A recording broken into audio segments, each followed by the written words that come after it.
thought he was done for. They really did. But he fought his way back, the group linking arms, forming a human chain to get to the trapped driver. And we didn't have a lot of time, so we just did it. And it was kind of slippery, and kind of concerned about losing our footing.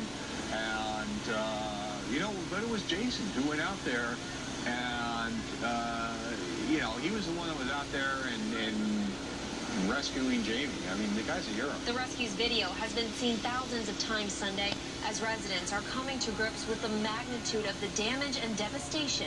It's offering inspiration. I will never forget seeing that video of the human chain saving that person out of that car. I'll never forget that, because that tells me what people in Ellicott City are like. That tells me that that's what people in Howard County are like. That tells me that this is not going to defeat us. We're going to become a stronger, better community, because that's who we are.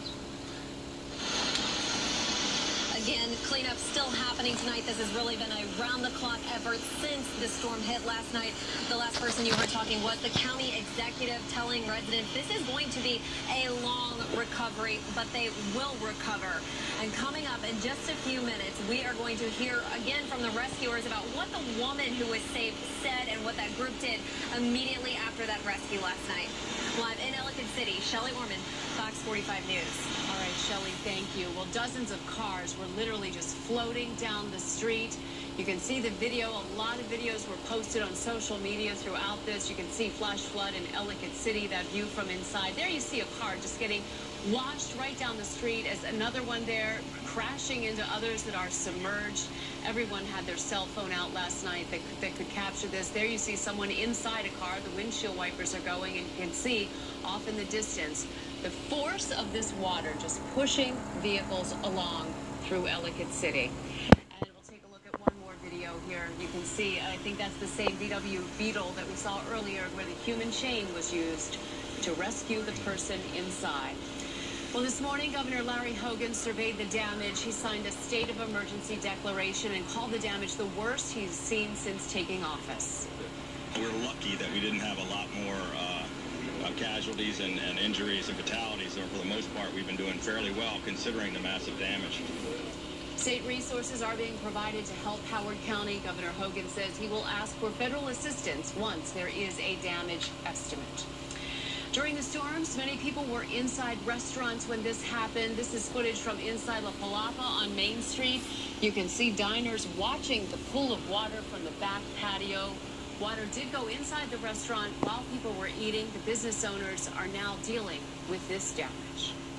And they're not alone. The other Main Street businesses are in the same situation tonight. As John Rydell reports, the owners can't even get inside their buildings.